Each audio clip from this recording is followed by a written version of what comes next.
Aduh, kok kebayang-bayang terus. Bayang apa nih? Nasi babi yang barusan. Merahnya itu merona kan. Aduh. Sebelum syuting lagi habisin, jadi nggak kebayang sisanya siapa yang ngambil. Iya, aduh sayang nggak dihabisin tadi kan. Harusnya dihabisin. Iya, masih ada 3 kotak lagi. Tuh. Wah, bukan yang lain dong. Ntar nanti saya habisin.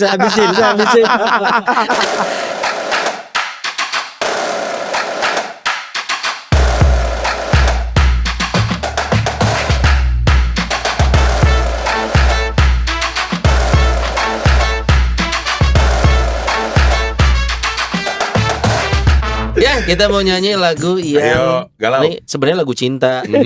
Tapi kalau kaitannya sama Rumah Noni kan gak jadi lagu Gak, cinta gak ya. lagu cinta. Iya. Pasti Bapak Ibu dan juga semua umat tahu lagu ini. Iya. Apalagi yang rajin nonton FTV.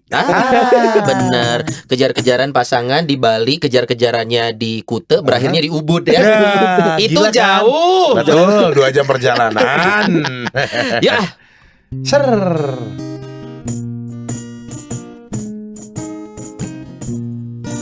Goyang mang.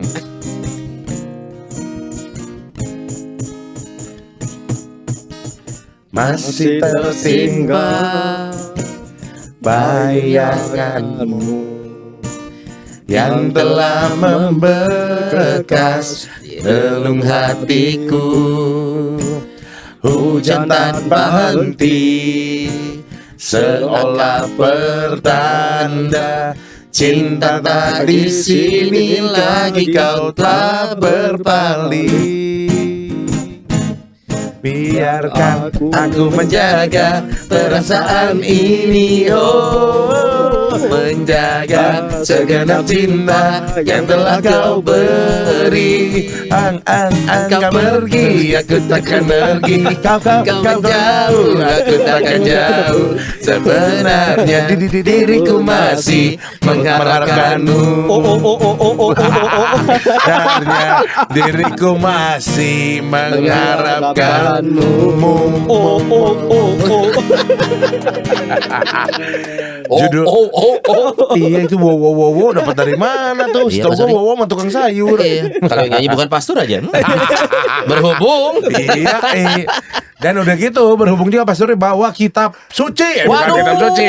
apa Ini ini? kitab sakti nih. Aduh, bawa satu. Beda lagi nih. Tumben satu buku, Pastor. Iya, biasanya Tumben 2 satu. lembar. Biasanya ada 3. Ada 3. Cuma satu nih. Cuma 1. Perlawanan cuma segini aja. Enggak, Son, bukan perlawanan cuma Apa segini tuh? aja. Tapi Pastor Postinus memang kita mau bahasnya tentang ini aja satu. Oke. Jangan lari-lari. Dan kita ngebahas ini barengan sama Pastor Postinus. Sora. Yang sudah tidak asing lagi di Betul. kalangan kita semua sebagai pastor yang juga merupakan seorang hakim. Hakim. Hakim. Apakah ini hakimnya termasuk hakim akhir zaman, nanti kita juga nggak tahu. Atau Hakim Roda Mas ya di Atau barangkali Pastor Postinus ini Iya. punya julukan yang lain di tribunal. Nah, ngomong-ngomong tentang tribunal ini apa? Banyak sekali tampaknya yang memang umat ini tidak Ya. mengerti, dan juga termasuk saya dan Sony tentunya, bahwa kami kaget bahwa Gereja Katolik punya pengadilan. Nah, dulu tuh kita sempat ngobrol, ada episode di mana tersampaikanlah dari Pastor Postinus ada yang namanya tribunal. Betul. Ya, itu hanya 0,5% dari obrolan kita saat itu ya. Iya. Sepertinya kita merasa ini hal yang umat juga mungkin harus tahu.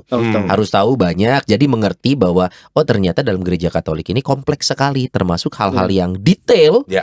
Ini masuk ke ranahnya pengadilan tribunal. Nah. Ini berarti pengadilan ketiga ya, kan tri. Betul, kalau 2 dwi biasanya. Tribunal. Tri Iya. sama bun. Tribunal.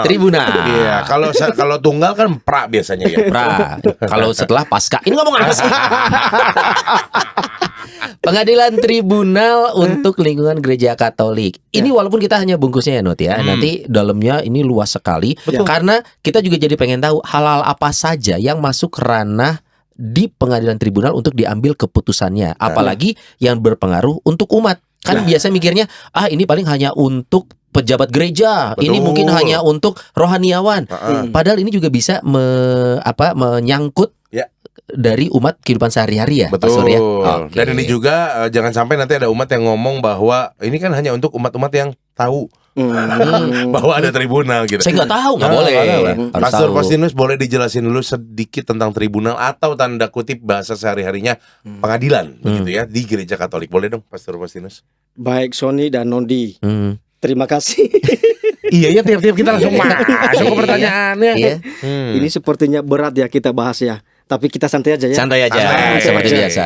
Nah. Makanya nggak dibahas di bisik. Kalau pengen nyari suasana yang berbeda, mungkin dibahas di bisik udah pernah nih. Ya. Udah pernah ya? Udah Ya pernah. di sini beda. Siapa tahu lebih paham lah kalau bahasa Iya, kami gitu siapa ya. tahu. Nah, tribunal itu memang artinya adalah pengadilan. Oh, maknanya tribunal itu pengadilan. Pengadilan. Oh, bahasa apa tuh, Mas? Bahasa Latin sebenarnya tribunal. Ya, Oh, tribunale baru ya. tahu. Tribunal. Tribunal. Oke, oke. Tribunale Hmm. ya. Kalau bahasa Italia juga Tribun Jabar. Wah. tribunale juga ya. Surat gitu. kabar. Ya. Ya, sebenarnya tribunal. Pastor, aku boleh lihat ya sambil. Ya boleh. Oke, Ya. terus.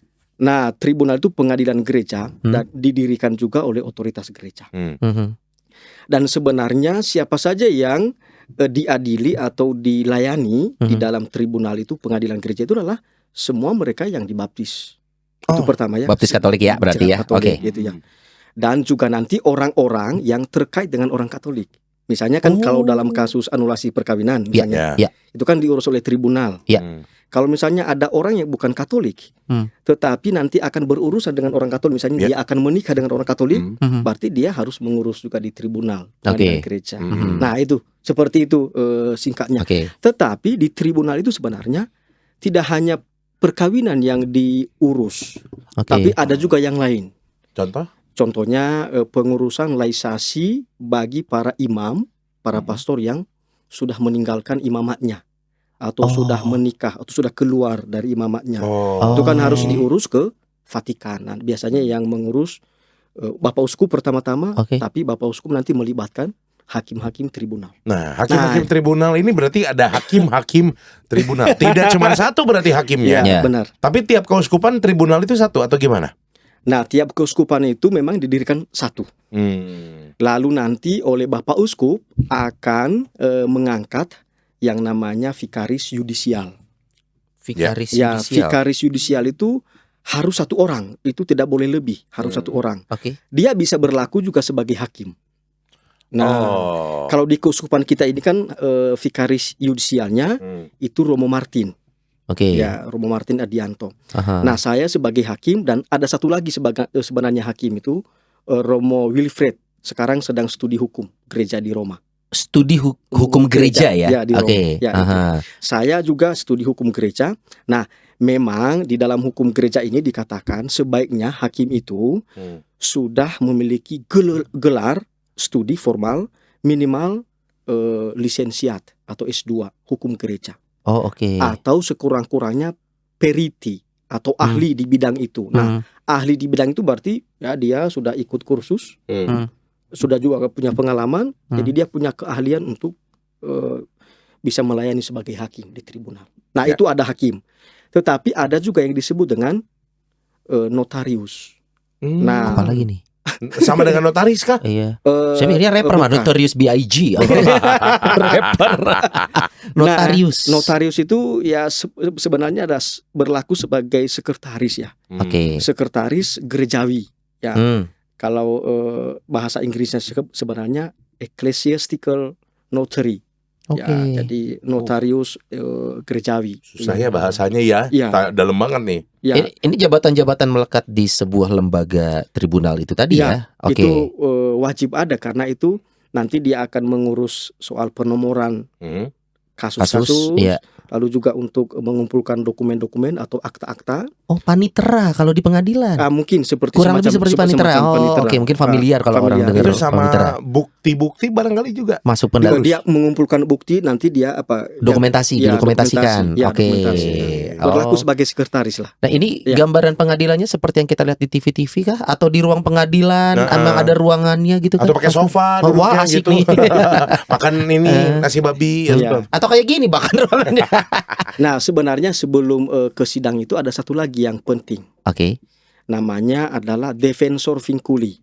Oke. Nah, defensor itu adalah pembela, Mhm. vinculi itu ikatan. Mhm. Jadi pembela ikatan perkawinan. Ini untuk yang perkawinan maksudnya? Itu untuk perkawinan. Untuk kasus perkawinan ya? Kasus Oke. perkawinan, Aha. itu. Sedangkan untuk kasus yang lain itu ada yang namanya promotor justitiae atau yang mempromosikan keadilan. Promotor itu yang mempromosikan, Oke. lalu justitia Justisia, itu adalah keadilan.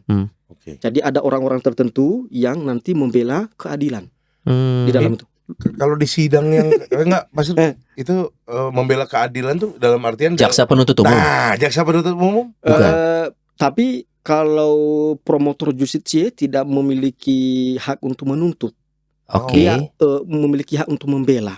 Berbeda dengan istilah pengadilan. Oh, oke. Ya. Dia- Perannya pun juga beda Ya, nih. perannya itu yang penting dia menjaga pertama keadilan, proses keadilan di dalam proses pengadilan itu, dan juga apa yang menjadi kepentingan gereja dan kepentingan pihak-pihak terkait. Dia menjaga itu. Dia mengingatkan hakim. Dia mengingatkan juga pihak-pihak terkait berkaitan dengan keadilan. Jadi netral perannya ya. Netral. Dia akan melihat yang punya kasus ada pembahasan, hakim akan menimbang mengambil Ya. keputusan, tapi yang dia sampaikan adalah nih aturan kita seperti ini, itu Ya. akan jadi dasar mungkin salah satunya hakim mengambil keputusan nantinya. Ya. Keberatan yang mulia gitu nggak ada. Aduh, kaget. Gak cuma saya kayaknya. Yang nonton di rumah juga pada kaget. Ini saya udah bingung. Ya. Keberatan yang mulia. Saya dari tadi masih mencerna justitiae, notarius. Ini otakku belum nyampe nih, ya kan? Keberatan yang mulia Iya, saya tapi- belum nyampe otaknya. Tapi ternyata di gereja Katolik tuh punya juga pengadilan yang walaupun istilahnya jangan terlalu dipikirin ya Bapak Ya, Ibu dan juga Mas nggak kalian. usah hafal juga. Nggak usah hafal juga. Ya. Cuman intinya di gereja Katolik itu ada pengadilan yang juga bisa mengurus hal-hal yang memang perlu diadili tanda kutip begitu ya. Bahasa sederhananya Pastor ya. Ya. Dan biasanya melayani apa saja Pastor selain tadi perceraian udah jalan, udah jelas. Pernikahan, urusan perkawinan. Ya, betul. Nah, pertama anulasi ya. Jadi bukan perceraian. Oh. Kita tidak mengurus perceraian, Maksudnya ranahnya adalah perkawinan. perkawinan, Oke. tapi anulasi. Anulasinya, oke. Anulasi itu berarti bukan perceraian ya. Betul. Oke. Anulasi itu pembatalan perkawinan yang memang sejak semula tidak Tidak sah. sah. Ya. Ini yang dibatalkan. Betul. Oke. Waktu itu Kar- pernah kita Nanti bahas kita bahas ya. nih. Jadi perkawinan yang sah itu tidak bisa dibatalkan. Tidak ada Ya. masuk ke ranah sini Ya, untuk tidak pernikahan masuk. yang Ya. sah, tidak masuk. Ya. Oke. Catat ya. Oke. Jadi deal dulu ya. Hmm. Jadi pengadilan tribunal itu bukan pengadilan perceraian. Hmm. Ya, bukan ya. Soalnya memang hukum gereja Katolik mengatakan pernikahan tidak bisa diceraikan oleh Tidak manusia. bisa Titik diceraikan dulu oleh itu di sana manusia. ya. Ya. Tapi Oke. memungkinkan dibatalkan perkawinan yang tidak sah. Oke. Ya, itu ya. Terus Itu deal. gimana ceritanya ada artis yang cerai ya Not ya? Artis.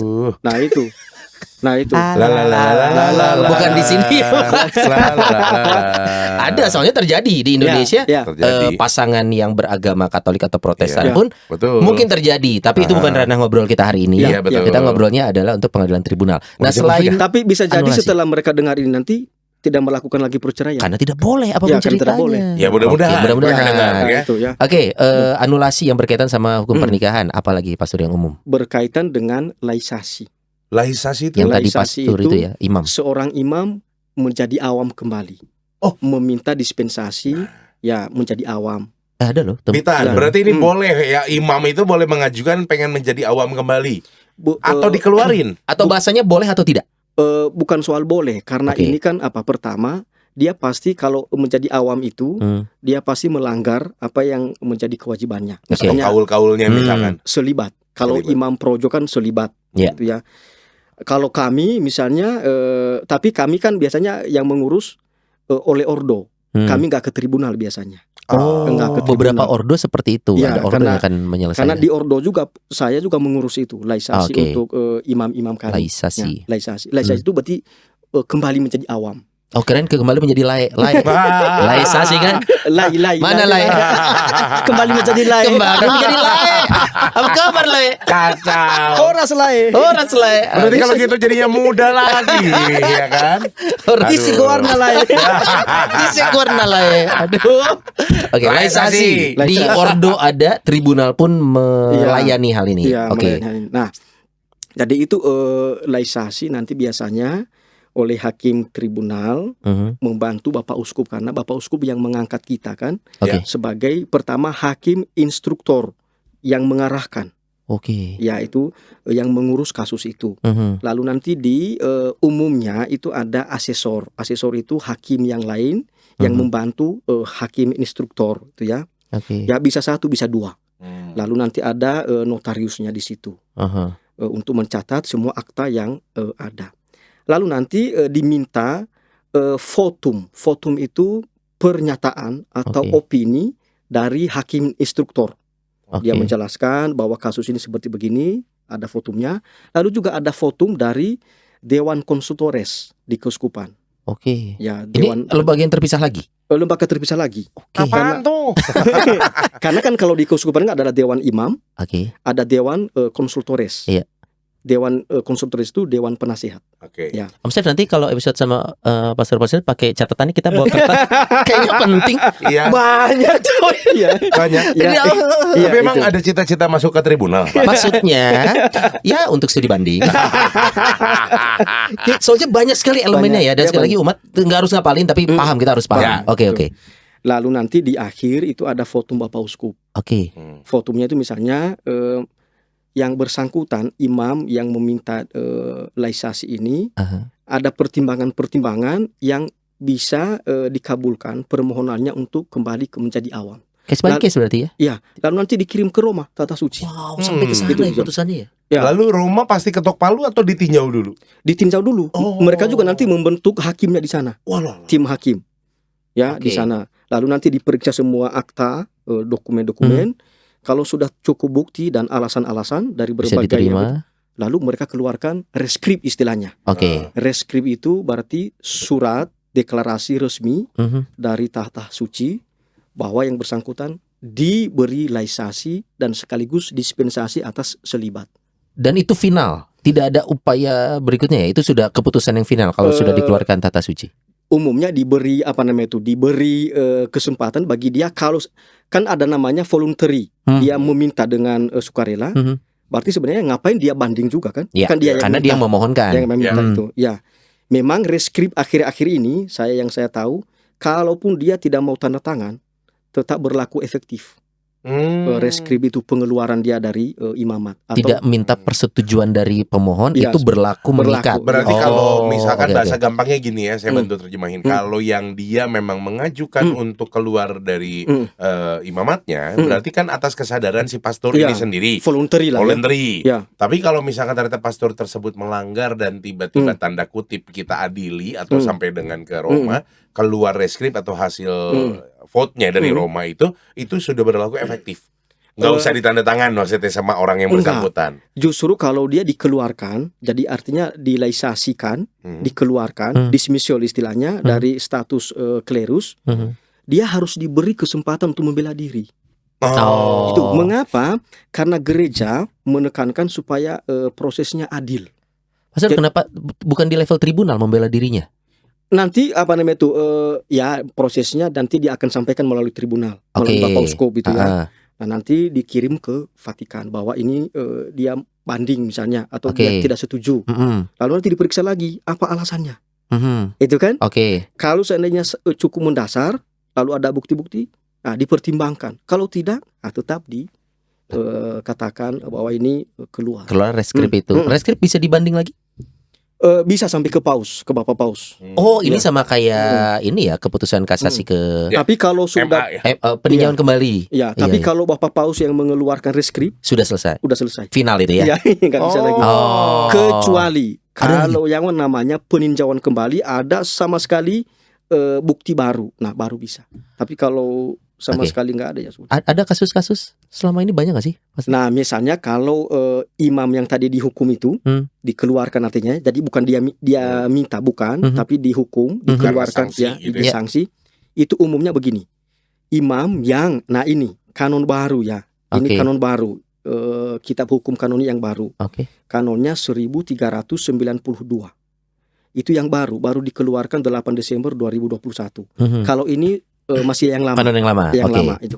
Nah, dikatakan di sana bahwa seorang klerikus itu berarti diakon, imam dan uskup Mhm. yang meninggalkan pelayanannya berturut-turut 6 bulan Oke. untuk menghindari otoritas. Jadi pimpinannya. Oh, Ya, oke. sebenarnya Mangkir. mangkir ya. Bahasa Bahasa mangkir. gampang lah. Oke. Bisa dijatuhi hukuman secara bertahap tetapi juga bisa dalam kasus yang serius, berarti pasti ada yang lain kan? Iya. Dikeluarkan dari status klerikus. Itu kasusnya misalnya. Dikeluarkan ya. Salah satu Salah kasus. satu. Hmm. Lalu Aduh. ada kasus yang lain, Banyak nih kayaknya Iya. kasusnya. kalau dia meninggalkan pelayanannya berturut-turut 5 tahun, Oh. ya kan? Hmm. Maka orang itu juga bisa diusulkan untuk dikeluarkan dari status klerikal, Hmm. menjadi awam kembali. Oh, Nah, itu. oke. Itu ada nggak sih kasus terjadi gitu? Ada tapi ada aja ya? jarang. Oh, Ada tapi jarang. oke. Itu kita bersyukur lah di Indonesia Iya, itu iya, jarang, jangan sampai lah. Yang paling sering kalau gitu apa? Yang paling sering itu tidak sering juga sih. Iya, tidak maksudnya tidak Pernah banyak. pernah tahu pastor yang Iya. paling ini Yang- gitu, paling yang biasanya yang menikah ya. Jadi meninggalkan imamat dan menikah. Oke. Itu Itu paling umum ya, maksudnya umum. minimal mungkin kita punya 1-2 kenalan yang Ya. mendengar cerita tentang ini. Nah, Tapi tidak banyak kasusnya. tidak banyak. Tidak banyak kasusnya. Oke, ini kalau begitu dari gereja Katolik sendiri, Pastor, saat ini yang umum ini adalah kita nggak mau janji nih ya, tapi umumnya datang dari luar, katakanlah ya keinginan untuk hidup menikah pada akhirnya segala macam. Itu tuh sebenarnya kan hal manusiawi ya. Manusia dalam artian di satu sisi kita mengerti ya, manusia punya hasrat, Ya. punya hasrat. Ya. Tapi kesalahannya adalah dia sudah terlanjur imamat, dia sudah mengucapkan kaul hidup selibat juga gitu. tanda kutip sudah Tanda- menikah lah sudah, dengan Tuhan gitu ya. gitu. Nah, itu tuh pada akhirnya gereja Katolik punya langkah sendiri nggak sih? Karena ini kasus ini sering terjadi gitu. Nah, saya rasa yang harus kita lihat tidak hanya dari sisi imamnya ya atau klerikusnya ya, tetapi juga dari sisi kita semua lah. Oke. Harusnya kan kita ini kan saling menjaga satu Ya, sama ya, ya. lain kan Setuju. begitu ya. Dan tapi walaupun saling menjaga, harusnya juga saya sebagai imam, saya juga menjaga diri saya sendiri. Saya sudah punya komitmen dan kan tidak gampang ya studi sebagai imam ya. Betul. Saya 9 tahun loh. 9 tahun tuh baru ditabiskan jadi imam. Belum Kalau dihitung masa seminari menengahnya belum dihitung. 12 tahun. Iya, itu belum kan, dihitung 12 tahun, maksudnya kan? ya. Iya, sama kayak dokter. Nah, 12 tahun. dan juga satu lagi Son yang belum dihitung, belajar kanon. Nah, Nah. ternyata kan 3 tahun. 3 tahun. Nah, kan luar biasa. Itu kan baru belajar, belum hafal kan? Pastor di tahun pertama udah hafal ya kalau nggak salah. Ini kanonnya ada 1752 itu kanonnya ini kan. Waduh. Nah, itu 15 tahun lah ini- kurang lebih. 15 tahun kan 9 Pertanyaan. Tadi ada satu kanon yang disebutin sama Pastor Postinus nomor berapa? 1170 gitu. Iya. 1392. 1392. Jauh ya cuy. Jauh. Tentang apa itu? 1392 itu kalau seorang klerikus berturut-turut itu meninggalkan tadi. pelayanannya 6 bulan, bisa dihukum secara bertahap dan nanti bisa juga dikeluarkan dari status Oke. klerikal kalau ada masalah serius. Pastor, Oke. ini kan banyak kasus yang masalah pemuka agama, terutama pastor ya, yang tadi memang meninggalkan tugas ataupun juga ternyata meninggalkan hidup selibatnya dan menikah. Lalu kalau misalkan pelanggaran-pelanggaran lain yang mungkin pernah terjadi apa sih? Misal ya korupsi ataupun penggelapan uang. Pernah nggak sih kejadian kayak gitu, Pastor? Di Bandung aja nih. Secara pribadi saya belum pernah mengalami. Oke. Ya, saya juga belum pernah mendengar lah kasus yang seperti itu. Tetapi memang sudah diatur dalam hukum gereja. Oh, ada, udah Ada, dibuat. jadi sudah Iya, diantisipasi. Misalnya seorang klerikus tidak bisa berbisnis, tidak boleh berbisnis kalau tidak memiliki izin dari otoritasnya. Oke. Oh, Ya kan itu atau kan. dia mau buka PT ya harus Mau izin. KPT harus izin atau Iya. muka misalnya apalah Toserba. toserbala misalnya ya atau Ayam geprek aja yang gampang. berbisnis Iya. menjual sesuatu misalnya harus ada izin. Mana tahu itu digunakan misalnya untuk menghidupi paroki atau Oh, ya kan? Dipelajari. apa dulu. nih motivasinya? Apa Iya, motivasinya? iya. atau seperti kami di Praktisa kan kami punya pabrik Pabrik lilin. lilin misalnya Iya. kan. Betul. Itu kan atas izin otoritas dan itu juga karya ordo Iya. Iya. bagi umat itu Iya. kan. Dan ada produksi hosti juga. Ada produksi. Iya. Tidak boleh atas nama saya misalnya. Nggak boleh itu. Lalu yang berikut juga sudah diatur di sini. Kalau misalnya imam itu secara terus-menerus melakukan tindakan pidana, tindak pidana melawan perintah ke-6 Dekalog. Yaitu. Apa Yaitu. apa itu? Kita yang nanya. Tar dulu.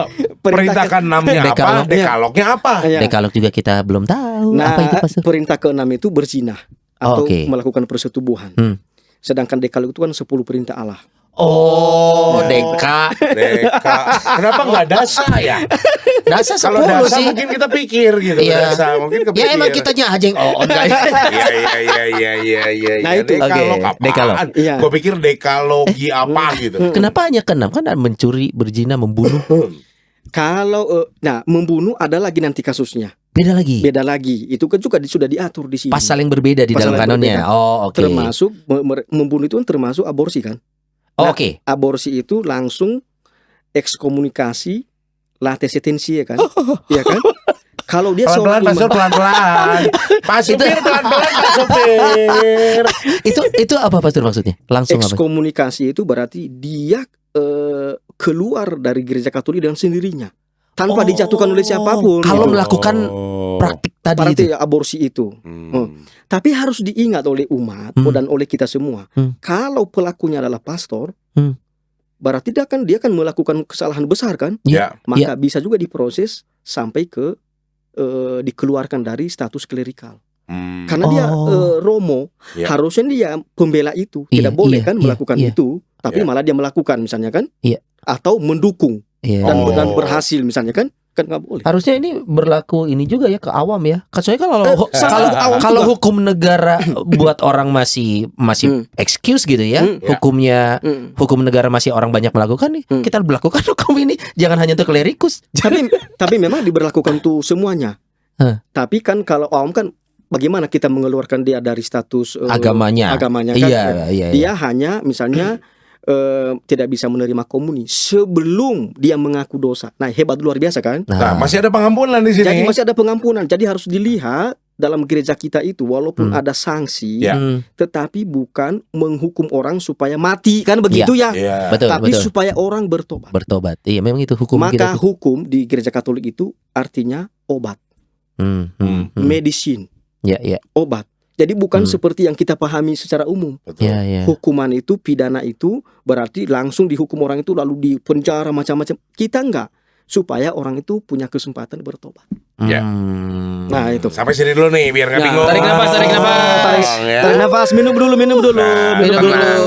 Ternyata Pelan-pelan. di Bandung, terutama Keuskupan Bandung itu ada pengadilan agama, maksudnya dalam artian Tribunal. pengadilan atau tribunal dari Gereja Katolik adanya di gedung Bumi Silih Asih. Ya, Lantai di berapa, sini Pastor? ya? Lantai 2. Lantai 2. Oke. Ada mau mampir? Boleh lihat ruangannya aja. Oh. Tadi apa namanya itu? Tadi sudah Apa lupa kita soal sidang. Oh Nah, iya, proses persidangannya. Sidangnya. Betul. Iya kan? Masuk ke ruangan dipanggil atau gimana kita Pastor boleh cerita? Nah, ketika seseorang misalnya kita ambil contohnya mengajukan anulasi perkawinan. Dia masukkan yang namanya libellus. Libellus itu surat gugat. Oke. Dia menyatakan bahwa kepada yang terhormat Hakim Tribunal Keuskupan Bandung, saya mohon supaya dianulasi perkawinan saya dengan alasan 1, 2, 3, 4 dan saya mengajukan saksi 1, 2, 3. Dalam 15 hari Hakim perlu menjawab ini dengan memanggil dia. Oke. 15 hari kerja. Memanggil yang bersangkutan dan pihak-pihak terkait tergugat ya misalnya ya. Lalu nanti kalau kita sidang itu tidak seperti sidang di pengadilan ya. Oke. Kita lebih luas lah Oh. ya, dalam arti kita tidak pakai toga macam-macam itu ya. Oh, tidak. Kita pakai yang Kostum dinosaurus ya. yang Biar resmi. yang- Sebel nih. Terus kita kalau yang kiranya lari di depannya tuh kakinya gini-gini. Aduh. Nanti masalahnya kalau pakai toga ya, nanti ketika si talinya sama kita digeser begitu, lulus dong. Iya. Bahaya. Udah gitu kebayang pastor-pastor pakai yang rambut ala Inggris gitu kan. Kayak pakai wig gitu. Pakai wig, aduh. Oke. Ini lebih dikondisikan saja karena bukan ruang pengadilan yang kita kenal ya, di gitu. tingkat negara ya. Ya. Oke. Jadi nanti pakaian kita ya rata-rata romo itu pakai kolar. Oke, Ya. harus pakai kolar nih. Lalu resmi lah ya pakaiannya. Lalu sebelum kita sidang itu kita ambil sumpah. Masing-masing. Masing-masing. Sumpah jabatan. Dalam artian masing-masing di sini Sumpah. adalah kan mungkin ya maksudnya dari pihak tanda kutip terdakwa dan yang mendakwa begitu masing-masing bersumpah. Ya sebenarnya ya istilah kita pemohon ya. Pemohon. Pemohon dan yang termohon, Termohon. ya. Atau yang menggugat atau tergugat. Oke. Karena kita tidak punya istilah terdakwa atau apa gitu. Iya, ya. iya, Nggak, iya. beda-beda kan kita. Nah nanti kita sumpah, kalau dia orang Katolik ya sumpahnya secara Katolik gitu ya. Oke. Ada dalam nama Bapa dan Putra dan Roh Kudus itu ya. Di atas Bible juga biasanya? Biasa di atas Bible Oh, gitu ya. oke.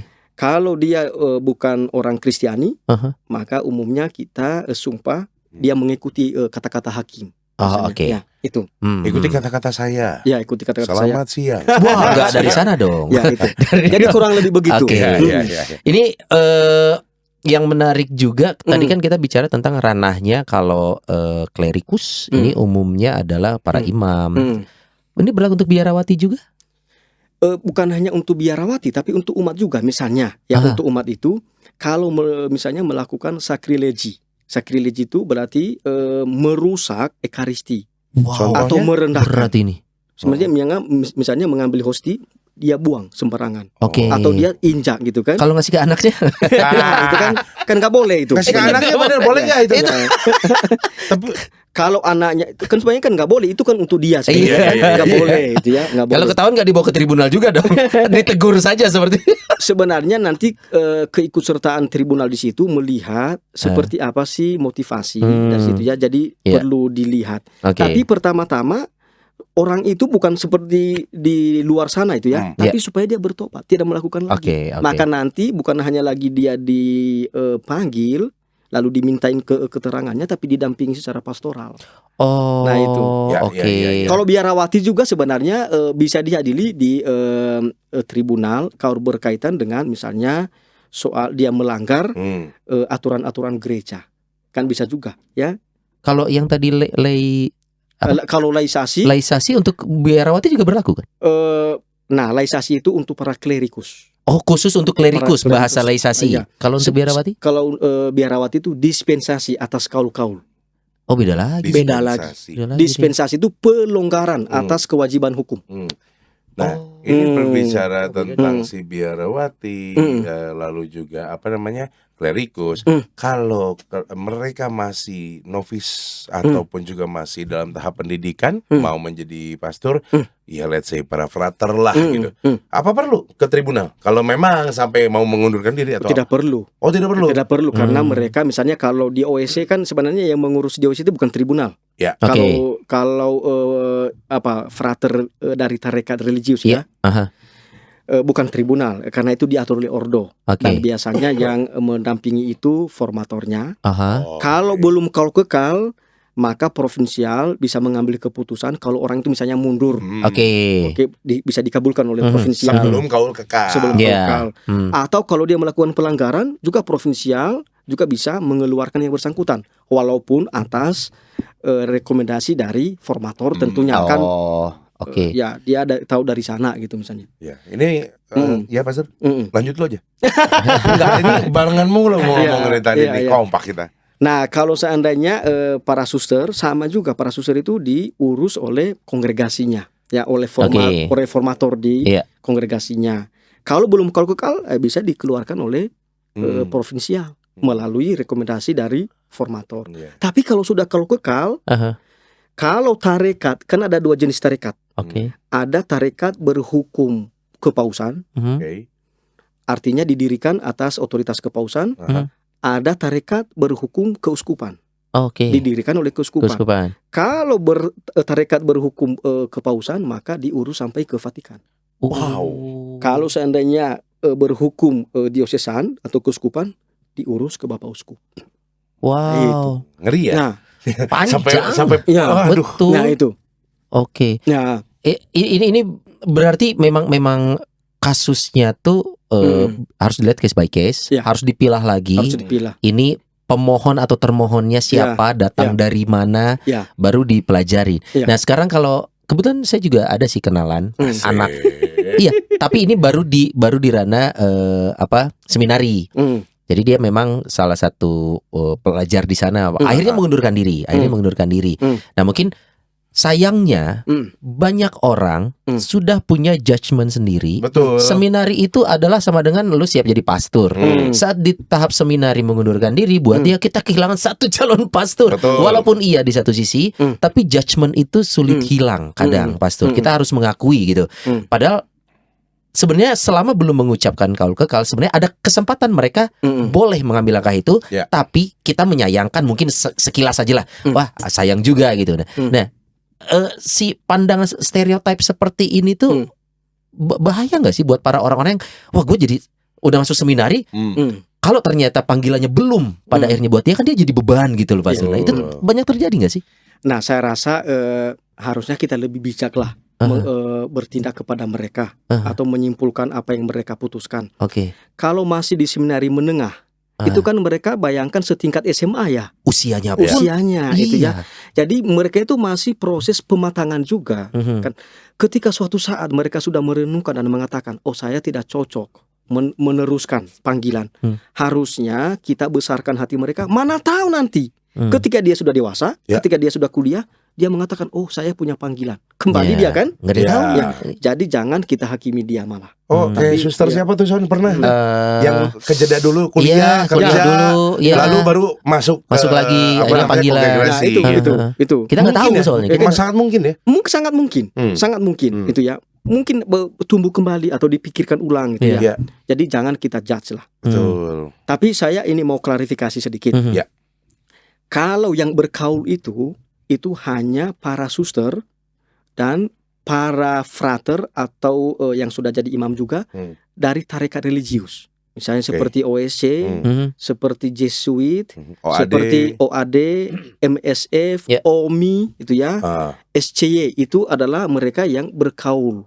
Ya, ada 3 kaul kan, kemiskinan, kemurnian dan ketaatan.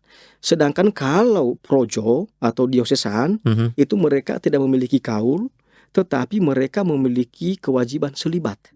Kanon, kewajiban selibat. Kanonnya 277. Nah, lo kanon lagi. Ya itu. Jadi terikat kewajiban untuk selibat. Nah, itu selibat itu tidak menikah itu Ini yang banyak orang juga bertanya nih, Pastor. Tadi kan kita ngomongin hidup selibat, ngomongin juga tentang anulasi,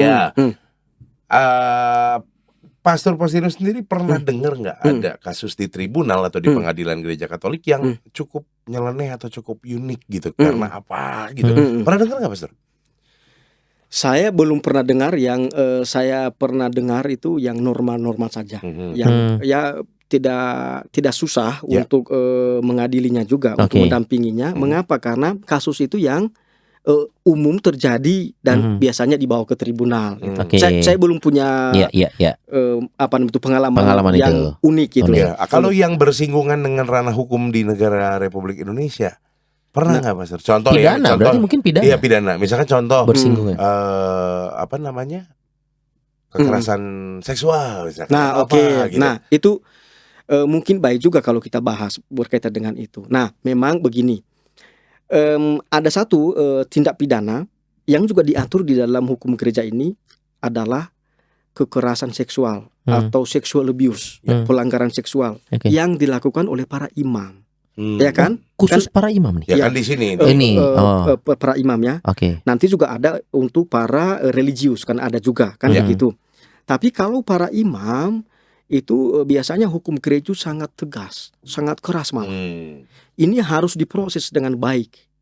Tetapi begini, ada 2 tahap. Tahapnya adalah tahap di tingkat keuskupan. Kalau dia imam diosesan. Kalau dia imam religius berarti di tahap ordo atau kongregasi. Tetapi di tahap bawah ini, paling awal ini namanya penyelidikan awal. Jadi penyelidikan awal ini bukan pengadilan. Dan orang harus diusahakan yang tertuduh itu jangan sampai sudah dihukum. Itu kan karena masih proses pembuktian untuk mencari bukti. Dan orang yang bersangkutan kalaupun dilarang, misalnya diberhentikan sementara dari tugasnya, itu bukan hukuman, tetapi supaya dia terlindungi. Supaya misalnya tidak diamuk massa atau tidak dicibiri orang atau tidak juga melakukan tindak pidana yang lain. Kan begitu sebenarnya kan gereja sangat baik sebenarnya itu. Sama kayak hukum nasional berarti proses penyidikan ini untuk mencari apakah layak kasus ini diangkat untuk dibahas. Sama berarti prosesnya. Lalu kalau seksual abuse kepada anak-anak, berarti kan yang punya otoritas mengadili itu kan dari Vatikan. Oke. Kongregasi untuk ajaran iman. Namanya sekarang sudah menjadi dikasteri untuk ajaran iman. Nanti uskup atau oleh provinsial itu ya, setelah menyelidiki, melakukan penyelidikan awal itu, lalu semua dokumen dan bukti-bukti mengirim ke dikasteri untuk ajaran iman. Nanti mereka akan memeriksa dan mengatakan, oh baik, ambil. Biasanya kan ada 3 proses pengadilan. Satu, proses yudisial. Proses yudisial itu berarti pengadilan. Yang kedua, proses ekstrayudisial, di luar pengadilan. Di luar pengadilan itu berarti dengan putusan administrasi. Atau yang ketiga, putusan Bapak Paus. Ya, Bapak Paus sendiri yang langsung memutuskan bahwa ya, imam itu harus dikeluarkan. Misalnya. Nah, harus dipilih di antara ini. Yang memilih itu adalah dikasteri untuk ajaran iman dari Roma. Lalu nanti bilang, oke, baik Romo atau Bapak Uskup, silakan memproses, bantu kami. Kami memberikan otoritas kepada Anda secara ekstrayudisial. Nah, nanti ekstrayudisial itu lalu provinsialnya memilih siapa hakim instruktor, memilih siapa hakim auditornya, hakim yang lain ya, yang membantu dalam asesmen, lalu siapa notariusnya, siapa advokat bagi tertuduh, siapa juga advokat bagi korban. Lalu nanti dicari lagi, lalu disusun semua votum atau persidangan-persidangan, dipanggil berbagai pihak, saksi-saksi, baru semua putusan disampaikan oleh Bapak Uskup kalau di tingkat diosesan, atau provinsial kalau imam religius, lalu dikirim ke Roma. Lalu Roma memutuskan, oh terbukti. Kalau terbukti berarti disanksi, dikeluarkan dari status klerikus. Masa tunggunya berapa lama tuh, Pastor? Nah, sudah diatur sebenarnya. Umumnya itu 90 hari prosesnya ya, perlu diputus. Ya, 90 hari. Kalau lebih, umumnya diberitahu oleh tata suci. Tapi 90 hari atau ya bisa ditambah berapa hari, tapi yang dimaksud di sini supaya pihak-pihak yang terkait itu memiliki hak untuk membela diri, untuk menyampaikan informasi. Ini yang lebih penting sebenarnya, supaya ada keadilan. Ini sama persis loh kalau dilihat kalau di hukum negara ini kita benar-benar hukum acara. Artinya memang diatur proses berapa lama, langkah-langkah itu semuanya diatur, dan karena memang ini adalah mencari kebenaran dan keadilan. Kan prinsip hukum biasa seperti itu kan. Mencari kebenaran dan keadilan ya memang harus berimbang antara pemohon, termohon.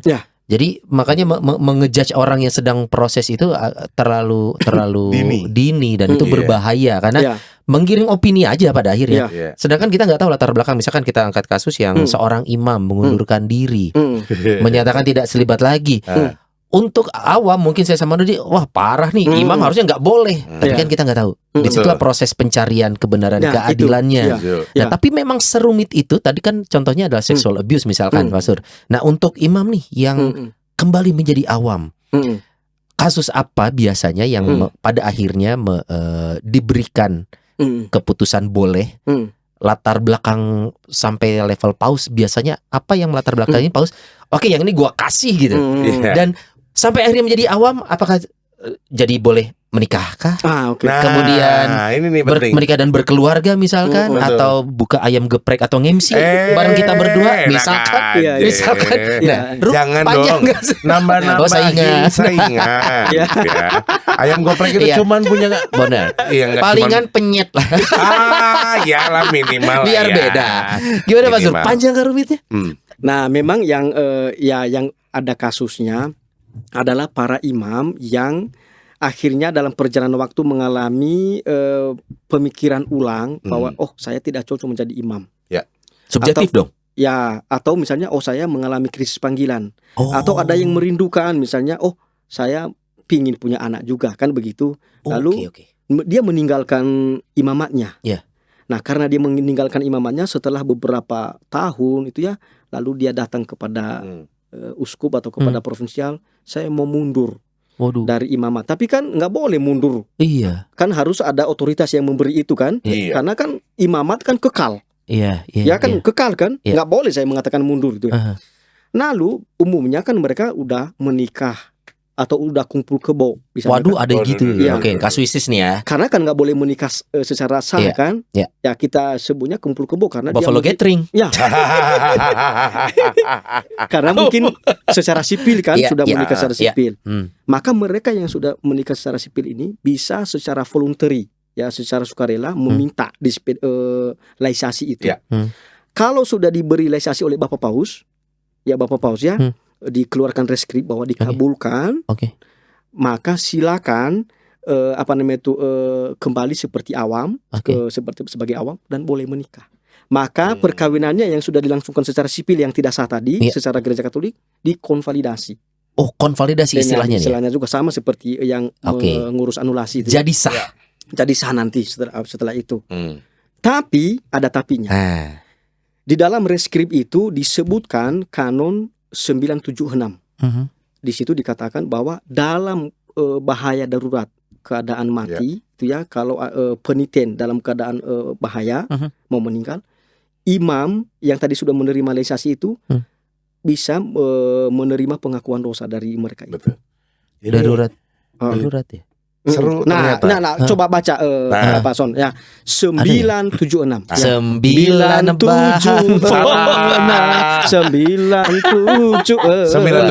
Saya baca. 976. 976. Apa itu? 976. Apa aja tuh?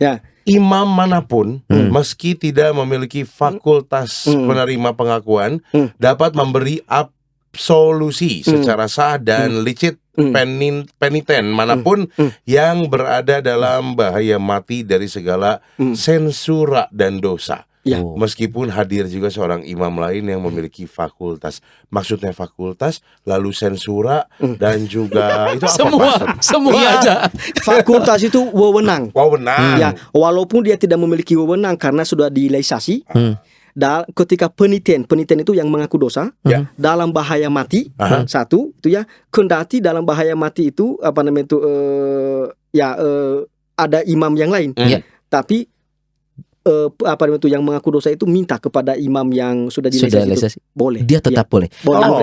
Atau kita balik Pastor, hak apa saja yang hilang dari seorang imam yang sudah dilaisasi? Semua sebenarnya kalau dalam keadaan normal semua wewenang yang muncul dari tabisannya. Dia nggak bisa lagi sebagai pemimpin di suatu seminari. Dia tidak bisa memimpin paroki, memberkati orang menikah, tidak bisa lagi melakukan sakramen dan sakramen tadi nggak bisa lagi. Gitu ya. Jadi nggak bisa. Pada dasarnya. Kecuali kalau dalam bahaya mati, seseorang mau mengaku dosa tapi dalam bahaya mati, boleh dia memberikan absolusi. Kepepet lah, begitu ya. Misalkan ada orang mau meninggal nih di situ, tetangganya misalkan, jangan dulu. Misalkan, jangan. Iya, orang tengah-tengah ya 5-10 menit lah. Dia meninggal dan dia ingin bertobat, dia ingin mengaku dosa. Kebetulan imam yang sudah laisasi ini tetangganya misalkan. Kondisi itu. Boleh. Maka imam-imam yang sudah dilaisasi itu tetap umumnya ya mereka juga menyimpan stola di dalam tas-tas mereka. Mengapa? Karena nanti kalau suatu saat mereka berhadapan dengan orang yang dalam keadaan meninggal atau bahaya meninggal, dia bisa memberikan pengakuan dosa. Maaf, tapi kalau yang setelah keluar dia menikah ya nggak akan bisa dong berarti, Pastor? Atau bisa juga? Apa? Ya, tapi imamnya menikah. Imamnya menikah. Tetap boleh memberikan wewenang ini. Karena itu kan dia sudah menerima laisasi. Sebenarnya kenapa ada kanon ini? Mau menegaskan bahwa imamat itu atau tabisan itu kekal adanya. Hanya diberi dispensasi, diberi kelonggaran, diberi laisasi namanya kan. Tapi laisasi itu dispensasi. Tapi itu adalah konflik batin orang itu sendiri pada akhirnya kan. Karena imamat itu kekal. Itu. Berarti kalau dia menikah lagi mendua statusnya. Bukan mendua sih sebenarnya, tapi dia sudah diberi dispensasi lah.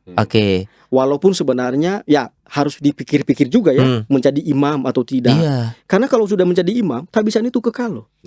Nah itu ya. Pastor, berdasarkan pengalaman apa yang dikabulkan oleh Paus pada akhirnya untuk seorang imam yang dilaisasi, ada biasanya alasan apa sih? Ini bukan memberi ini ya contoh atau wah gue pakai alasan ini, tidak.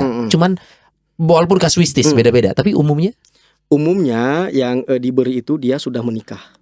Oke. secara sipil. Terlanjur menikah, Ya, sudah menikah duluan. secara sipil, ya. Oh, oke. Lalu yang kedua, dia sudah meninggalkan pelayanannya minimal 6 bulan tadi, Oke.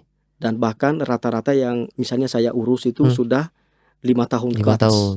Hmm. Itu kemana 5 tahun itu? Berarti tidak melayani saja, dia menjadi seorang awam. Seorang Perilakunya. awam, ya, seorang awam, dia sudah juga kumpul dengan seorang perempuan misalnya. Oh. Hanya kan menikah secara sipil saja, tidak menikah secara agama Secara Katolik karena kan belum bisa. Nggak, maksudnya kalau alasannya misalkan setelah saya renungkan saya merasa ini bukan panggilan saya misalkan, itu boleh masuk ke ranah itu nggak, Mas? Nggak bisa, Nggak karena bisa. nggak cukup alasannya. Oh, oke Iya, oke nggak oke cukup oke alasannya. oke. Mengapa ada kanon lain itu 290? Aduh, Nggak bisa, baca son, gitu. baca son. Nggak bisa. Hafal. Jadi apa namanya itu reskrip itu atau surat dari tata suci itu baru diberikan laisasi kepada seseorang imam atau klerikus kalau ada alasan yang sangat berat. Tapi kalau misalnya tiba-tiba saya bad mood, saya tidak mau jadi imam, wah itu ya kan? Minggu depan balik lagi. Udah Gimana cuti sih? aja lu. Nggak bisa. Pastor Postinus tiba-tiba misal Pastor Postinus bad mood. Gua mau Ya. out. Ingat prosesnya aja berapa bulan tadi? Ya, Iya. lama, Kan? lama. Iya, udah gitu bad moodnya gara-gara nggak dapet tiket Coldplay. Aduh. Kalau Nah, misalkan tahu. orang tua saya meminta, orang tua saya meminta untuk saya menemani mereka menjadi pada akhirnya harus menjadi awam. Itu cukup kuat nggak sih? Subjektif lagi. Nggak bisa. Tetap Nggak bisa, nggak bisa. Lebih baik kalau gitu minta pemindah tugasan aja ya. Nanti Iya. rumah orang tuanya dijadiin pastoral. Nah, lo mau alasan apa lo? Kata. Tapi gini, umumnya yang Oke. saya tahu kalau misalnya orang tua membutuhkan kehadiran kita, diberi kesempatan kok. Bahkan kalau di OSC misalnya ada yang namanya dana solidaritas orang tua konfrater. Oke. Oh, ada ini ya. Ada itu. Jadi misalnya mungkin mereka membutuhkan keuangan, misalnya ada yang sakit di antara keluarga mereka itu ya, maka diperhatikan juga oleh ordo. Oke. Begitu juga di keuskupan itu ya. Umumnya ya keuskupan itu, nah, Bapak Uskup misalnya memperhatikan juga keluarga imamnya. Jangan sampai hanya masalah keluarga dari imam ini lalu kehilangan panggilan imamnya. Iya. Ya kan? Sayangnya. Sayang. Tapi ini yang ditakutkan oleh banyak orang loh. Seolah-olah kalau misalnya sudah jadi imam lalu terpisah dari keluarga. Iya. Enggak juga Enggak. itu. Misalnya ya, waktu bapak saya operasi. Misalnya, yang menjaga 16 hari saya. Tuh. Saya. Di ini Polonias. di Polonias. Saya 16 hari Iya. mendampingi bapak saya. Karena ini kemanusiaan, ada sisi kemanusiaan yang harus Dan bahkan para pastor kami, para pastor OSC bergantian untuk melihat bapak menengok itu ya. Dan itu luar biasa menurut saya. Saya alami itu ya. Dua kali bapak saya itu operasi, 2 kali diurus oleh pastor kami. Jangan pakai alasan orang tua ya. Ya jangan itu. Itu ada solusinya ternyata ya. Itu. Kecuali alasannya kenapa ngundurin diri, istri saya minta. Istri. Enggak. Kan belum ada, Pak. Nggak bisa menikah, Pak. Keluarga nggak bisa, saya pakai alasan istri. Ya, itu. Nah, iya. Oke, makanya PR besar adalah orang-orang yang memang merasa ini panggilan, dipupuk dari masa seminari, menengah sampai itu ya itu pengalaman spiritual individu yang kita nggak bisa. Tapi saya samakan. rasa untuk kita di gereja Katolik ya, itu kita bangga. Mengapa bangganya? Kalau lihat itu para imam itu luar biasa loh. Mereka itu berdedikasi tinggi, gitu ya. Dan coba kalau berkhotbah, mereka nggak pernah menjelekkan agama orang lain. Ya. Kan begitu kan? Betul. Mengapa? Karena memang nggak boleh. Dan kita selalu menekankan itu nggak boleh. Karena itu tanggung jawab kita mempersatukan. Diajarkan itu. Bukan hanya diajarkan, itu panggilan kita. Ada dalam kitab suci kan? Wow. Iya kan? Iya. Ada dalam kitab suci. Iya. Semangat kita adalah semangat seperti Yesus, mempersatukan orang. Itu bukan memecah belah. Maka kalaupun saya menulis buku berkaitan dengan kitab suci atau hukum gereja atau doktrin gereja, di belakangnya itu ada nihil obstat. Apalagi itu? Yang artinya di buku-buku teologi itu kan atau hukum gereja atau kitab suci, nihil obstat. Tidak ada yang menghalangi, tidak ada ajaran sesat di dalamnya. Nggak ada. Itu tuh hasil Dibaca. Ada editornya berarti. Bukan hanya editor, ada ahli khusus untuk itu. Wow. Itu dibaca. Lah memang tidak ada ajaran sesat di situ. Oke. Nah itu luar Artinya biasa kita. Yang disampaikan yang untuk sampai ke umat memang harus Harus sesuatu yang Sudah dilihat. sudah dilihat. Iya, sudah dibaca, sudah Soalnya kalau enggak kan terlalu berat ya kalau baca begitu saja kayak tadi Iya. saya baca kan ini apa Pak? Fakultas. Ya, fakultas. Ya. Fikom, Fisip kita nggak tahu. Kalau censura itu adalah hukuman larangan. Jadi orang itu Oke. dilarang ini, nggak boleh melakukan ini, nggak boleh melakukan itu, atau harus tinggal di daerah ini, harus tinggal di sini. Itu namanya censura. Nah, siapa yang berperan untuk boleh cabut atau pasang tuh aturannya? Otoritas gereja, keuskupan, ya, Bapak Uskup. paling dekat sama kita Bapak Uskup Bapak berarti Uskup. begitu ya levelnya. Bapak Uskup untuk semua di wilayahnya. Hah?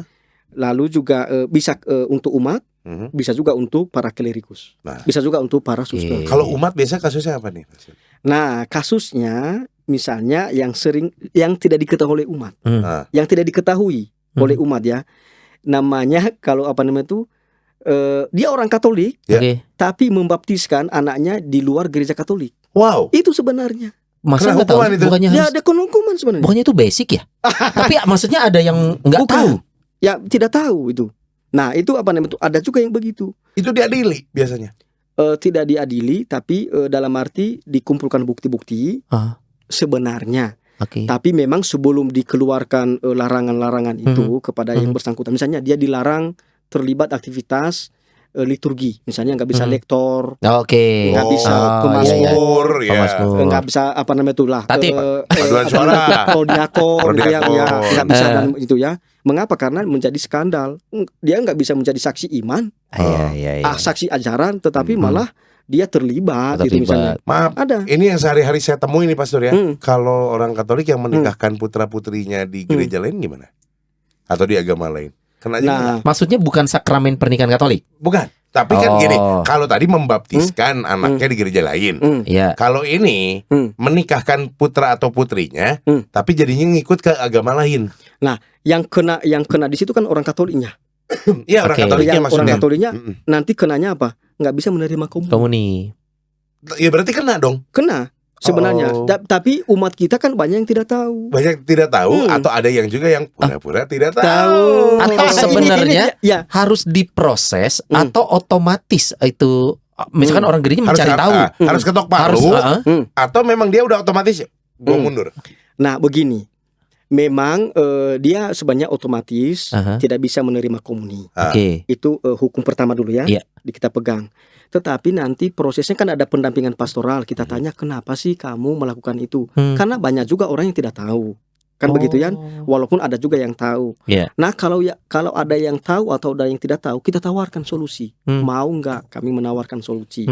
Apa solusinya? Misalnya kamu berjanji tidak melakukan lagi seperti itu, dan juga kepada keluargamu yang lain tidak melakukan itu. Lalu memperbaiki perkawinan itu, dikonvalidasi secara gereja Katolik, disahkan secara gereja Katolik. Lah, gitu. tapi kan udah menikah di agama lain misalnya. Tapi Nah. bisa juga menikah tapi tidak berpindah. Misalkan nih, aku sama Ines. Ya. Ines tetap Katolik tapi menikah di HKBP. Ya, Inesnya tidak berpindah, dia tetap seorang Katolik. Mungkin ada sih Kalau itu nama-nama itu perkawinan ekumenis. Akumenis. Iya, perkawinan Oke. ekumenis kan, kalau dalam perkawinan ekumenis kan kalau antara Katolik dengan Protestan, Iya.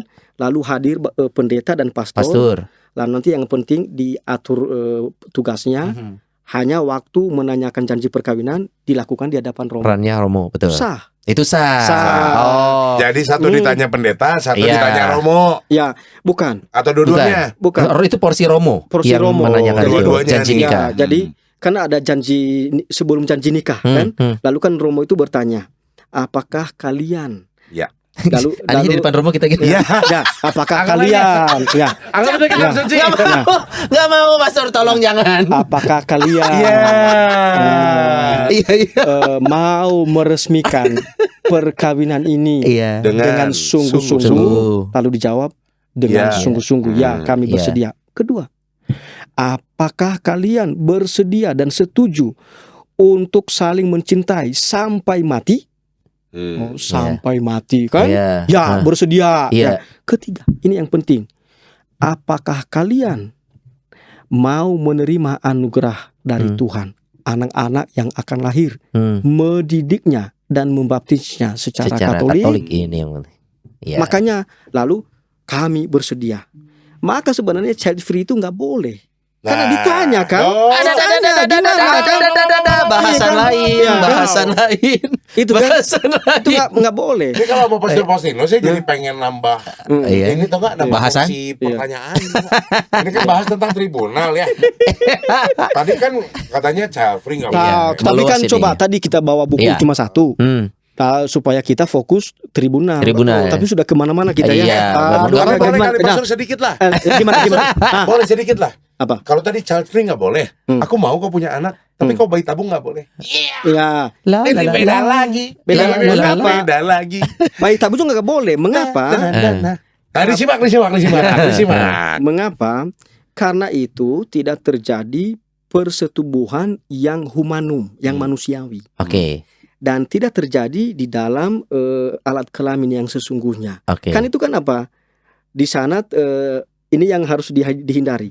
Itu kan tidak terjadi namanya interruptus, diinterupsi.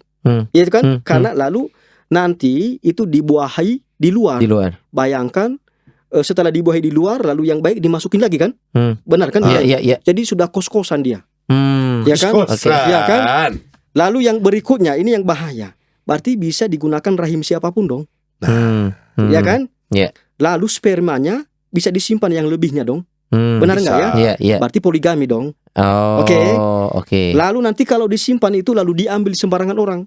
Lalu nanti hidup bisa Oke. bisa incest dong. Oke, Iya oke. kan, Ada ya? potensi, ada potensi ke sana. Jadi Incestnya bukan Syahrini Bukan ya. maju mundur cantik. lalu ada yang lebih lagi. Kan embrio itu ketika sudah dibuahi kan ada jutaan itu kan. Iya.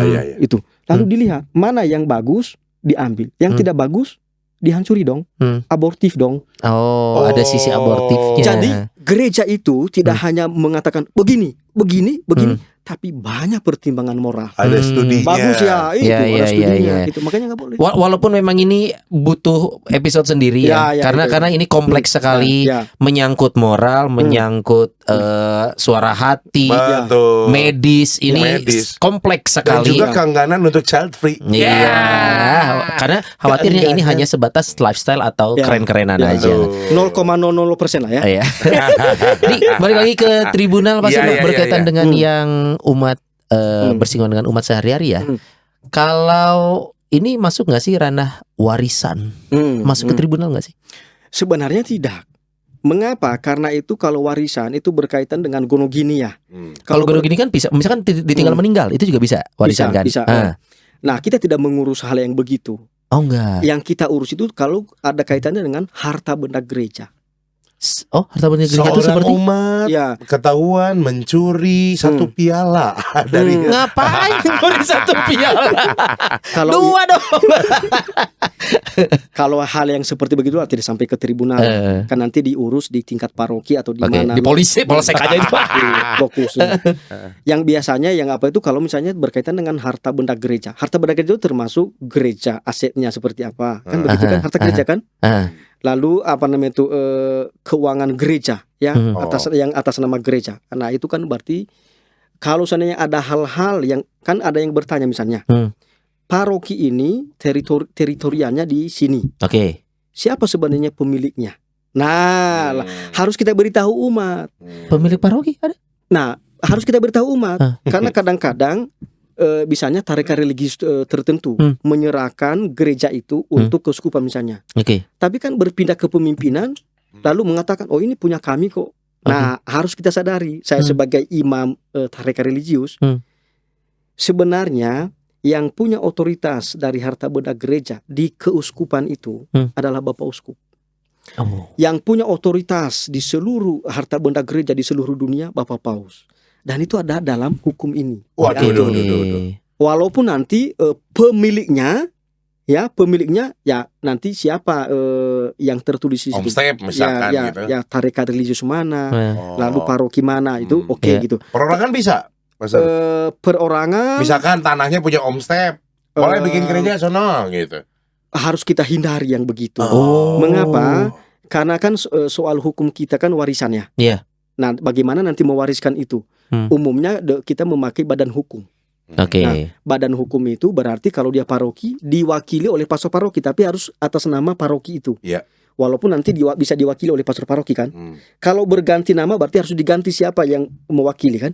Itu. Jadi itu teknis lah ya. Iya. Warisma tidak ya, waris keluarga itu hal yang kalau ada klaim-klaim umat mengajukan, wah ayah saya ternyata misalkan meninggal warisan, tapi ada yang ngeklaim nih di luar keluarga saya, mengajukan ke tribunal bukan langkah yang tepat ya. Karena ranah tribunal itu sebenarnya adalah kasus pertama, kasus perkawinan, lalu yang kedua adalah tindak pidana berkaitan dengan sakramen-sakramen. Oke. Lalu tindak pidana berkaitan dengan hukum gereja. Itu ranahnya sebenarnya. Jadi kita tidak mencampuri urusan harta benda umat. Itu urusan lain itu. Mereka itu sudah ada ranahnya itu. Ranah sipil itu bukan ranah kita. Mungkin nanti lebih kompleks saat child free atau itu sudah masuk ke ranah tribunal. Wow. Itu lebih dalam lagi. Kalau ini kita bahas tentang atau pengadilannya nih prosesnya seperti apa. Andai kata misalkan Pastor Faustinus ada beberapa ataupun juga ada umat menyaksikan ataupun juga mungkin punya bukti mau melaporkan orang atau pihak tertentu ke tribunal, gimana caranya? Nah, kalau misalnya orang melaporkan kepada tribunal, bisa kan di tribunal kita ini kan terbuka dari hari Senin sampai hari Jumat ya. Itu jam kerja. Jam 8 pagi sampai jam 3 sore ya, sampai jam 3 sore itu. Jadi silakan datang. Tetapi memang harus hati-hati juga. Mengapa harus hati-hati? Kita tidak boleh mencemarkan nama baik orang. Kan bisa mengadukan orang itu kan kalau tidak cukup sungguh-sungguh atau hanya memfitnah dia, berarti mencemarkan nama baik orang. Itu ada hukumnya juga di sini. Enggak boleh. 200 kanon 220. Pencemaran nama baik versi kanon ya, bukan versi KUHP, Bro. Ada dua. Nah, ya tidak boleh seorang pun mencemarkan nama baik seseorang secara ilegitim atau tidak sah. Itu nggak boleh. Jadi makanya pengaduan itu pun harus sungguh-sungguh. Itu. Kalau itu terjadi bisa dilaporin ke tribunal ya. Ada orang yang mencemarkan nama baik, gue laporin lagi nama baik. Bisa dong. Bisa dilaporin, tapi kita nanti harus sungguh-sungguh melihat seperti apa gitu ya. Tapi memang tidak semua juga dilaporkan kepada tribunal ya. Biasanya dilaporkan ke Bapak Uskup. Kalau Bapak Uskup membutuhkan bantuan hakim tribunal, baru kita ikut serta. Tapi umumnya Bapak Uskup dan timnya itu bisa menyelesaikan juga. Atau provinsial ya bersama timnya. Kalau timnya itu kan kalau di provinsial berarti komisi kanonik ordo. Nah, bisa juga. Atau pastor paroki barangkali. Bisa juga pastor paroki yang bersangkutan dilibatkan. Nah, jadi soalnya kan gini, kalau pengumuman di gereja barangkali ada yang mengetahui halangannya, silakan hubungi pastor paroki. Nah, itu buat pernikahan biasanya pernikahan bisa juga. Yang mengetahui halangannya silakan hubungi pastor paroki. Gitu. Ini berarti kayak mirip-mirip KUHP ya. Larangan larangan pelanggarannya disebutkan, tapi biasanya disebutkan juga ancaman hukumannya. Kalau ini tuh ada juga, Pastor, ancaman hukuman. Ada. Disebutkan ya? Disebutkan. Misalnya kan tadi kan soal jangan berbisnis. Ya, klerikus jangan berbisnis kalau tidak memiliki izin dari otoritas. Nah, kalau dia melanggar itu, maka dia bisa secara bertahap dihukum ya, diberikan sanksi. Tidak tertutup kemungkinan dikeluarkan dari status klerikal kalau serius. Dan itu dicantumkan. Artinya ya ancamannya mengikat. Kalau terbukti ya itulah sanksinya. Kayak kita undang-undang hukum pidana, Bro. Persis. Bahkan ini sebenarnya yang tidak diketahui juga oleh banyak orang. Nah, ini penting karena sudah terjadi. Baru-baru saya tidak sebutkan di mana. Seorang imam itu melakukan skandal di media sosial. Menabuh perang, kata-kata yang melukai banyak orang gitu ya. Lalu dia sudah diperingati oleh Bapak Uskup, tetapi dia terus menyerang kelompok-kelompok tertentu gitu. Mungkin dia menyadari saya membela kebenaran, tetapi kan caranya justru melukai banyak orang. Tapi dia tidak taat kepada Bapak Uskup. Dia terus saja menyebarkan ancaman kepada banyak orang, lalu kata-kata yang kasar itu ya, sehingga menimbulkan skandal di tengah umat. Nah, bisa dikenai dia berarti tidak taat kepada otoritas. Maka orang ini sudah ada kasus itu bukan di dalam negeri kita ya, bukan di Indonesia, di luar negeri dikeluarkan dari status klerikal, dari sebagai imam. Setelah itu berarti udah bukan tanggung jawabnya. Bukan tanggung jawab. Ini lagi. Dan dikeluarkan oleh Bapak Paus. Sudah ada kasusnya. Jadi Ya. Son, berarti kita kalau mau komen-komen hati-hati Son. Yang kru Ya kan? ada mayem aja dah. Nanti Dan ntar ini ada di dalam hukum gereja ya. Ya. Jadi bermedia sosial pun harus dengan diskresi yang baik. bijak begitu Bijak. ya bermain Ya, medsos. Ya. Oh, ada diatur ya? Ada, sudah ada. Yang baru nih, yang 2021. Komunikasi sosial itu udah lama. Komunikasi sosial itu ada. Bahkan ada secara khusus untuk kami. Secara khusus untuk kami itu 666 untuk para religius ya. 666. Saya baca ini karena bagus sih ya. Maka saya misalnya kalau bermedia sosial, saya harus menampilkan diri sebagai orang Kristiani. Iya. Maaf kalau yang komen-komen di YouTube nih Pastor juga kan suka balas nih. Ya. Itu salah satu cara bermedsos gitu ya. Ya, salah bermedsos. Walaupun sananya nyerang. Ya, gitu. nyerang tapi kita tetap dalam koridor yang benar. Ya, jadi jangan sampai kita ini. Nah, misalnya Kanon 666 dalam menggunakan media komunikasi sosial hendaknya dipelihara diskresi yang semestinya dan dihindari hal-hal yang merugikan panggilan sendiri serta berbahaya bagi kemurnian orang yang sudah dibaktikan. Yang sudah dibaktikan itu berarti sudah kaul kekal, sudah masuk dalam tarekat religius. Bagus sekali loh sebenarnya. Ini baru satu kanon, ada juga kanon yang lain. Ini artinya sebenarnya diaturnya kompleks ya, bahwa saat orang melihat wah ini Katolik adalah kolot, kemudian terlalu kaku. Detailnya juga ternyata ada, bahwa kita kalau mencari tahu dan kita bisa mencari tahu ini ya Pastor ya. Dan itu kan ngeri ya, kita 666 loh itu yang barusan. Ini sosial media tuh 666. Ini sebenarnya kewajiban dan hak tarekat serta anggotanya. Tapi betul itu nomor 666 Pastor. Iya, yang barusan. 666. Kalau melanggar berarti kelakuannya seperti apa? 6 seperti sop kaki ya. Sop kaki sapi 666. Nah, begini, kalau dalam hukum gereja kita itu proses orang diberi sanksi itu tidak sembarangan. Umumnya ada tahapnya. Pertama, teguran persaudaraan. Jadi disampaikan secara lisan. Baru setelah itu teguran kanonik. Teguran kanonik itu berarti bisa disampaikan dengan surat. Kalau dia imam, maka disuspensi. Atau sebelum suspensi dikurangi jabatan-jabatannya. Atau diminta hanya tinggal di suatu tempat. Merenung misalnya. Merenung.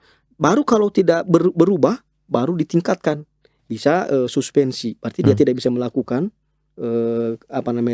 hak-haknya sebagai imam.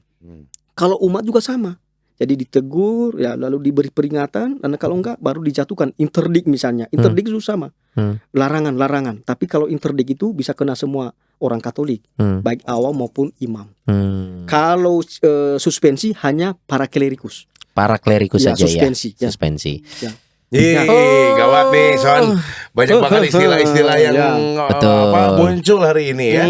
Karena itu dia, mungkin kita tidak harus hafal, tapi minimal kita tahu bahwa kalau kita menemukan hal-hal ini di keseharian kita, kita tahu harus bagaimana dan kemana. Karena diwadahi. Dan juga kalau misalnya ada yang sudah pernah tanda kutip mengalami segala sesuatu yang mungkin pernah tadi kita ceritain. Baru tahu bahwa ternyata selama ini saya salah juga. Misalkan saya pernah baptisin anak saya di agama sebelah apa gimana. Pada saya Katolik misalnya. Tapi tetap komuni, tetap apa. Baru tahu sekarang. Nah, pengen tahu gimana kelanjutannya silakan hubungi pastor paroki terdekat. Itu yang pertama. Kalau sakit berlanjut hubungi Bapak Uskup. Dan hubungi Rumah Noni. Apa hubungannya? Cari Pastor Postinus. Yang pasti ini saya kembalikan, kita terlalu berat banget. Nanti aja. Dan sekali lagi kalau ada yang memang umat pengen tahu tentang kanon-kanon yang berlaku, ada di buku toko buku rohani Pastor. Yang untuk umum. Yang buat awam bisa ya. Biasanya obor ya, di penerbit obor. Ini kan yang menerbitkan ini obor. Silakan nanti boleh dicari di toko. Rajin dibaca sampai covernya copot ya, Pastor ya. Ini